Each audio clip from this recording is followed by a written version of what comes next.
오늘 밤 8번째 에피소드를 앞두고 아주 따끈따끈한 선공개 영상이 업데이트되었습니다.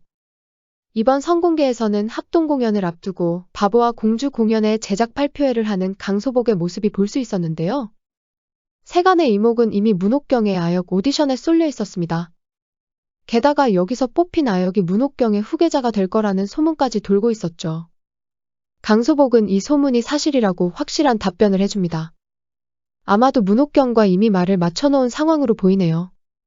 문옥경은 이 공연을 마지막으로 메란을 떠나 영화계로 가려는 것 같습니다. 강소복은 그런 문옥경을 더 이상 잡지 않으려는 것 같고 말이죠. 결국 이번 공연이 문옥경의 은퇴작이나 마찬가지라는 소린데요. 팬들도 그런 조짐을 느꼈는지 문옥경을 지키자라는 여론이 일기 시작합니다. 원작에서는 문옥경이 이번 공연을 마지막으로 국궁 무대를 떠나게 되는데요. 드라마 역시 원작의 흐름을 그대로 따라가는 것 같습니다. 지금 문옥경이 영화계로 떠나려는 걸 가장 두려워하는 건 서혜랑입니다. 그녀가 떠나면 메란에 엄청난 손실을 가져오게 되는 부분도 있지만 서혜랑은 문옥경이 없으면 안 될 정도로 그녀에게 의존적이 되어버렸습니다. 어릴 적부터 생사고락을 함께해온 소울메이트였고 아빠 없이 키우고 있는 딸 은재에게는 아빠 같은 존재였던 것이죠. 서혜랑으로서는 지금과 같은 생활이 계속해서 쭉 이어졌으면 할 겁니다. 하지만 문옥경이 다른 곳으로 눈을 돌리려 하고 있었습니다. 그녀의 마음이 꽤나 불안해질 만도 한 상황이었죠. 이번에 텍스트 예고에서는 정연이가 혜랑이 놓은 위험한 덫에 걸려든다고 하는데요. 서혜랑은 이번 오디션 합격자로 영서를 생각해두고 있습니다. 사고뭉치에 어디로 튈지 모르는 정연이에게 메란의 미래를 맡길 수 없다는 생각이었죠.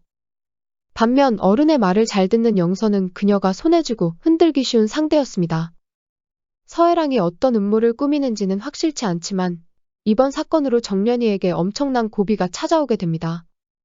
원작에서는 이번 오디션을 앞두고 정연이가 목소리를 잃게 됩니다.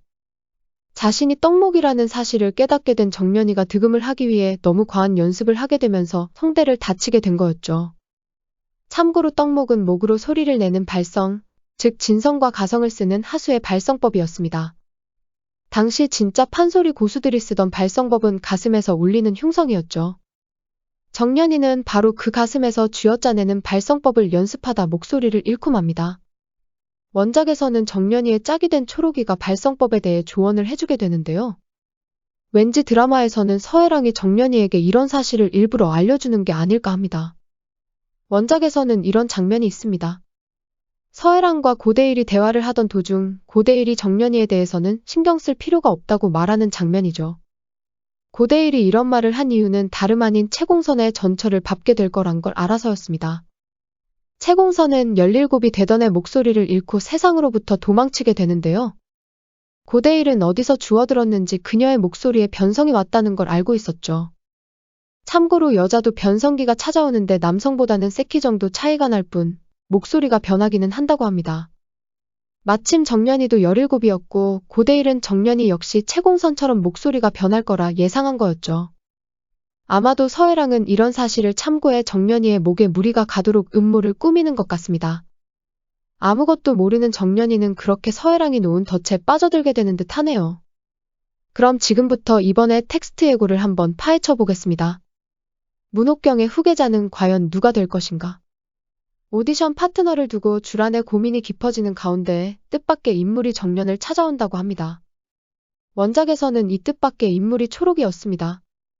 초록이가 정연이를 찾아온 이유는 오디션 때문이었죠.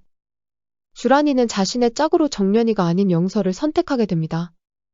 그녀가 그런 선택을 한 데에는 그럴 만한 이유가 있을 것 같네요. 딱히 영서가 빌런도 아니고 주란이를 꼬여내기 위해 음모를 꾸몄을 것 같지도 않습니다. 만약 뭔가 있었다라고 한다면 그건 서혜랑이 뒤에서 손을 쓴 거였겠죠. 어쩌면 주란이를 협박하거나 갑자기 어려워진 집안 사정을 도와주겠다면 손을 내밀었을 가능성도 있겠네요. 아무튼 주란이는 영서와 짝을 맺게 되어 정연이가 혼자가 돼버렸습니다. 바로 이때 초록이가 정연이에게 손을 내밀었던 것이죠. 초록이가 정연이를 괴롭혀오기는 했지만 근본이 나쁜 아이는 아니었습니다. 그녀 역시 최고의 국극 배우가 되기 위해 메란에 들어왔던 것이죠. 유독 튀어 보이는 정연이에게 시기와 질투를 하는 건 어쩌면 당연했을 수도 있습니다. 아무튼 그때는 정연이를 눈엣가시로 여겼지만 이제는 그녀도 정연이를 인정하고 있었습니다.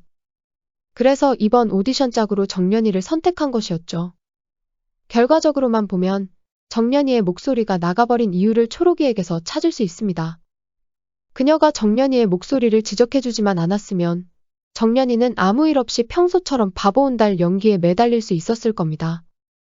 하지만 정연이는 초록이의 조언을 듣고 소리 연습에만 전념하기 시작하죠. 매일 산에 올라가 혹독한 소리 연습만 하던 정연이는 결국 목에서 피를 토하고 맙니다.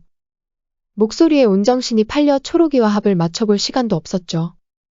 그렇게 오디션 당일이 찾아오고 정연이는 듣기 불쾌할 정도의 소리로 오디션을 보게 됩니다. 모두가 정연이의 소리에 눈살을 찌푸렸고 실망감을 드러냈습니다. 채공선의 딸이란 게 공개된 상태였기에 정연이의 상처는 더욱 컸을 거라 예상됩니다. 그렇게 오디션을 망쳐버린 정연이는 그 길로 짐을 싸서 메란을 나가버리고 맙니다. 한편 영서는 오디션에서 연습한 만큼의 실력을 보여주지 못합니다. 영서 역시 한기주의 딸이란 사실이 신문에 대서특 필되었고 관계자들은 영서가 소문만큼 대단하지 않은 것 같다며 혀를 찼죠. 함께 오디션을 본 다른 극단 배우들 역시 영서의 형편없는 연기를 비웃었습니다. 그런데 정작 오디션 합격자는 영서가 돼버리고 말죠. 영서의 심사에서 한기주가 빠졌다고는 하지만 그녀의 입김은 분명히 오디션 결과에 영향을 주었습니다. 결국 영서는 엄마 덕에 오디션에 합격했다는 오명을 뒤집어 쓰고 맙니다. 지난 에피소드에서 경영난으로 극단 운영이 어려워진 7개 극단이 수익금 분배를 두고 메란과 갈등을 빚는 장면이 있었는데요. 사실 이시시 여성국극은 침몰하고 있었습니다. 초창기 엄청난 인기를 끌기는 했지만 이제는 문옥경이란 대스타를 보유한 메란을 빼고는 다른 극단들이 설 자리조차 없었던 거죠.